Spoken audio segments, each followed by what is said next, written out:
린 아이. 경도 바깥 피화촌. 백정들만 모여 사는 외진 마을. 아침마다 칼과 도끼 소리, 짐승의 비명 소리가 끊이질 않았습니다. 그곳에 은천이라 불리는 백정이 있었고 그에게는 외아들 은아비의 뒷모습을 지켜보며 자랐지만 짐승의 핏자국보다 풀잎에 맺힌 이슬에 마음을 뺏기는 아이였습니다. 봄볕이 따사롭던 어느 날 은희는 마을 어귀 숲가를 걷고 있었으며 발밑에는 겨우내 쌓였던 낙엽이 바삭바삭 소리를 냈고 새들의 울음소리가 들판 가득 번지고 있었지요. 그때 숲 한편에서 이상한 소리가 들려오고 푸르르 거친 숨소리와 함께 낮게 으르렁거리는 듯한 기척. 조심스레 다가가 보니 한 마리 여우가 축 늘어진 채 땅바닥에 웅크리고 있었으며 눈은 희번덕거렸고 한쪽 다리엔 깊은 상처가 나 있었지요. 은희는 깜짝 놀랐으나 곧 조용히 숨을 죽였답니다. 저 아이 다쳤구나. 겁내지 말거라. 내가 널 해치진 않겠다. 다른 아이들이 뒤따라와서는 여우를 보자 깔깔대며 말했지요. 야, 여우다. 돌 던지자. 하지 마. 이 아이는 다쳤어. 겁먹고 있단 말이야. 은희는 급히 겉옷을 벗어 여우를 감싸 안고 집으로 돌아왔습니다. 집에 들어서자마자 은천이 눈을 부릅떴지요. 이놈아, 짐승을 어디서 끌고 온 게냐? 아비, 죽어가는 걸 그냥 두고 볼 수 없었습니다. 잠시만 살펴보게 해주세요. 은천은 한숨을 푹 내쉬며 말없이 솥에 물을 올렸습니다. 그날 밤 은희는 여우의 상처를 씻기고 약초를 찧어 상처에 발랐으며 한시도 눈을 떼지 않고 돌보았습니다. 3일이 지나자 여우는 천천히 눈을 떴고 4일째 되는 날엔 절룩거리며 마당을 걷기 시작했습니다. 마을 사람들은 처음엔 코웃음을 쳤지만 여우가 회복된 걸 보곤 웅성대기 시작했지요. 이런 일도 있나, 짐승이. 사람 손을 타고 다시 살아나다니. 은희, 저 아이 뭔가 남다른 손재주가 있구먼. 그날부터 병든 닭, 뒷다리 저는 개, 눈 아픈 소 등 온갖 짐승이 은희에게로 몰려들었습니다. 은희는 마다 않고 하나하나 정성껏 돌보았고 마을 사람들은 점점 은희를 다르게 보기 시작했습니다. 그 어린 손끝에서 생명이 다시 피어난다는 사실이 모두에게 경이로웠던 것이었습니다. 그리하여 짐승을 죽이던 마당에서 생명을 살리는 손이 피어나고 있었던 것이었습니다. 여름이 깊어가던 어느 날 피화촌 전역에 검은 기운이 서리기 시작했습니다. 처음엔 한두 명이 배앓이와 열로 쓰러졌지요. 하지만 그 병은 순식간에 퍼졌고 한 주가 지나자 마을 사람 13은 자리에 눕게 되었습니다. 이건 보통 탈이 아니야. 물이 썩었나? 아니면 하늘이 노한 것이냐? 마을 사람들은 처음엔 굳은 날씨 탓이라 여겼지만 시간이 지나도 회복되는 기미가 보이지 않자 점차 두려움과 공포로 마을 전체가 휩싸이기 시작했습니다. 땀이 줄줄 흐르다가 입술이 새까매지고 맥이 풀린 채 숨을 거두는 일이 속출했으니 마을 대표가 수소문하여 의원을 불러보았으나 돌아온 답은 싸늘했지요. 백정들 마을에 병이 돈다 하였느냐? 더럽고 냄새나는 데서 나는 병이니 알아서 하게 하라. 그 누구도 천민의 마을에 발을 들이려 하지 않았으며 병은 번졌고 희망은 말라갔습니다. 그때 은희가 아비에게 말했지요. 아비, 제가 나가 보겠습니다. 말도 안 되는 소리. 내가 사람의 병을 어찌 알겠느냐? 짐승들도 앓을 땐 열이 나고 맥이 약해지니 비슷할 수도 있는데 그냥 앉아서 죽는 것보단 낫지 않겠습니까? 그 말에 은천은 말을 잇지 못하고 무겁게 고개를 떨궜습니다. 다음 날 은희는 맨손으로 병자들의 몸을 닦기 시작했고 냉수로 열을 내리고 마당에 나뒹구는 쌀겨와 야채로 죽을 끓였습니다. 은희 곁엔 처음엔 아무도 없었으나 이내 몇몇 이들이 그를 도왔습니다. 특히 마을의 노파 몇몇은 은희가 달인 풀물을 함께 정리해 주었지요. 기특한 놈, 어디서 이런 풀을 배웠느냐? 짐승 돌보다 알게 되었습니다. 어느 풀은 열을 내리고 어느 잎은 배를 고르게 하였습니다. 사흘 후 첫 회복자가 나왔습니다. 젊은 부부 중 남편이 자리에서 일어나 밥을 먹기 시작했습니다. 살아났다. 저 양반이 다시 걸어다닌다. 그 순간부터 마을 사람들은 은희를 단순한 백정 자식이 아닌 생명의 손이라 여기기 시작했지요. 그러나 문제는 거기서 끝나지 않았습니다. 외지인들이 마을에 드나들면서 소문이 경도 관가까지 퍼진 것이었지요. 며칠 뒤 말발굽 소리와 함께 포졸이 들이닥쳤습니다.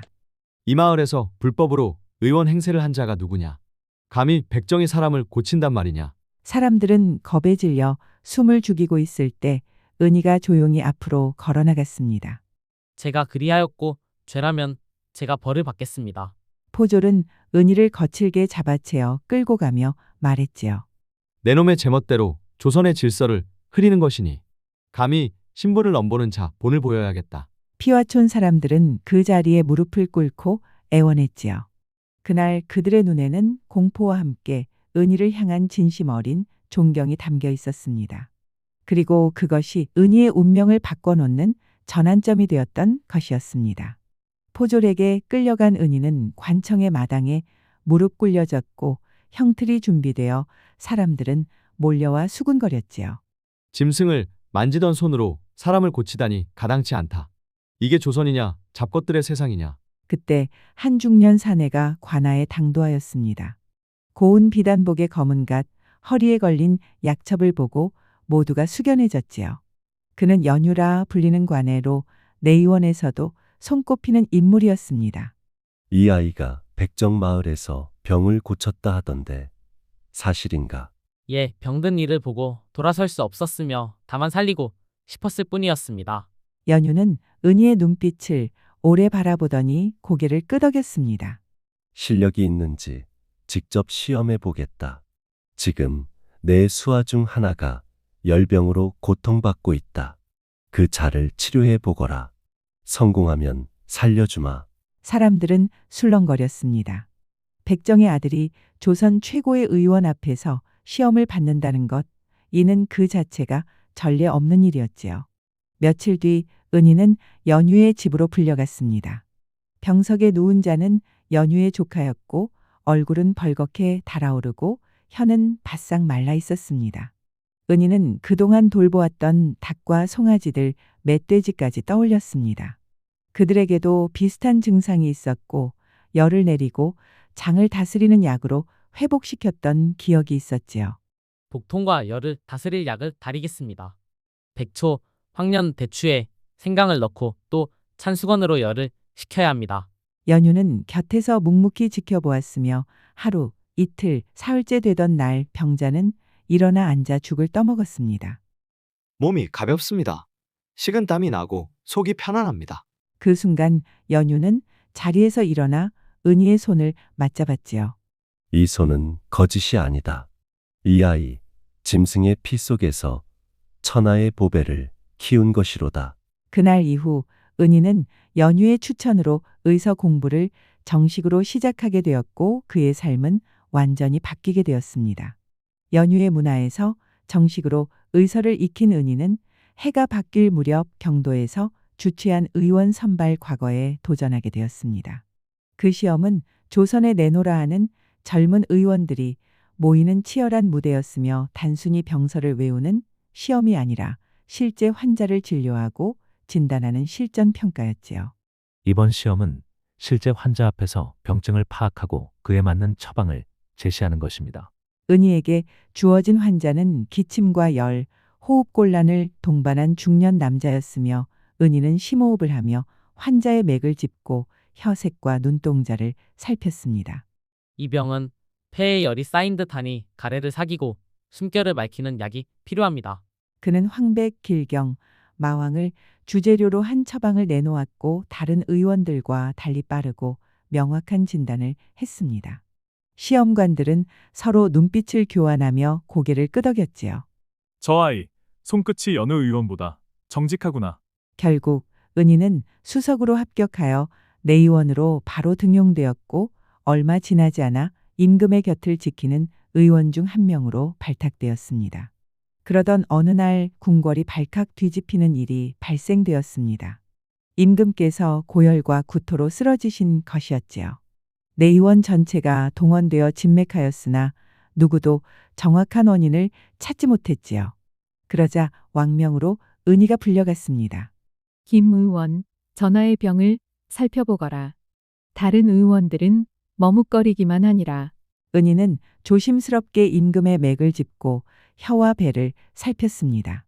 그는 이미 비슷한 증상을 병든계에서 본 적이 있었고 독성 열병임을 직감했지요. 전하께선 풍열의 사기에 감염되신 듯하옵니다. 맥이 부드러우나 빠르고 혀끝이 붉으며 땀은 흐르나 해소되지 않사옵니다. 모두가 놀랐지요. 이전에 그 누구도 이 병을 풍열이라 진단한 자가 없었기 때문입니다. 풍열이라니 그럼 어떤 처방을 낼 작정이냐? 시오, 갈근, 황금의 은하와 연교를 더하여 독을 뺄 탕약을 드려야 하옵니다. 그리고 밤새 냉찜질을 하여 열을 빼내야 하옵니다. 허락을 받은 은희는 그날 밤 꼬박 세워 탕약을 다렸고 임금의 방에 직접 들어가 찜질을 시중 들었지요. 궁녀들과 내관들은 그의 정성에 놀랐습니다. 이튿날 임금께서 눈을 뜨고 말씀하셨습니다. 내 가슴이 편하구나. 땀이 나고 머리가 가볍도다. 그 말이 떨어지자 궁 전체가 술렁였지요. 임금의 병이 호전된 것이 분명하였지요. 그날 은희는 임금 앞에 무릎 꿇고 할애를 받았습니다. 김어이, 백정의 아들이라 들었으나 오늘부터 내 곁을 지킬 어이로 명하노라. 신분이 어떻든 능력 있는 자를 기용하는 것이 진정한 도리일지니. 그리하여 짐승을 만지던 손은 임금의 맥을 짚는 손이 되었고 은희는 마침내 조선 최고의 명예 자리에 오른 것이었습니다. 은희는 어이가 된 후에도 절대 자만하지 않았습니다. 임금의 곁에서 하루에도 수차례 진맥하고 내의원 의서들을 밤새워 읽었으며 늘 북과 약첩을 놓지 않았지요. 그러던 어느 날 임금께서 은희를 불러 물으셨습니다. 김어이, 그대는 이제 더 오를 자리가 없거늘 무얼 더 바라느냐? 전하, 이 은희는 아직도 배움이 짧사옵니다. 더 많은 백성의 병을 보고 고치고 배우고자 하나이다. 그대의 말이 실로 귀하도다. 그럼 그 뜻을 펼쳐보라. 짐이 허락하노라. 그리하여 은희는 하사받은 녹봉 일부와 임금의 지원을 받아 자비방이라 불리는 무료 의원을 경도 외곽 피화촌에 세웠습니다. 자비방은 신분을 묻지 않고 누구든 치료받을 수 있는 곳이었습니다. 병든 천민, 기생, 심지어 떠돌이까지도 이곳을 찾았고 은희는 마다하지 않고 모두를 진료했습니다. 김어의님, 우리 같은 자도 살펴주신다니 이 은혜를 어찌 갚겠소. 사람이 병들었는데 그 출신이 어찌 중요하게 싸웁니까? 병은 신분을 가리지 않사오니 의원 또한 그래야 마땅하옵니다. 그의 명성은 점차 궁궐 밖까지 퍼졌고 백성들 사이에선 김어의만 만나면 살 수 있다는 말이 퍼졌지요. 은희는 시간이 날 때마다 전국의 의원들을 모아 의학을 가르쳤으며 본인이 직접 손으로 정리한 은희방약화편이라는 의서를 남겼습니다. 이 책은 후일 전국의 의원들에게 큰 가르침이 되었지요. 세월이 흘러 은희가 70에 이르렀을 때 마침내 병석에 누웠습니다. 임금은 직접 문병을 와서 그의 손을 잡고 말했지요. 김어이, 그대 덕에 백성이 살고 짐도 살았소. 이제 편히 쉬게. 은희는 마지막까지도 제자들에게 당부했습니다. 의술이란 병만 고치는 것이 아니라 마음을 어루만지고 희망을 나누는 일이어야 하느니라.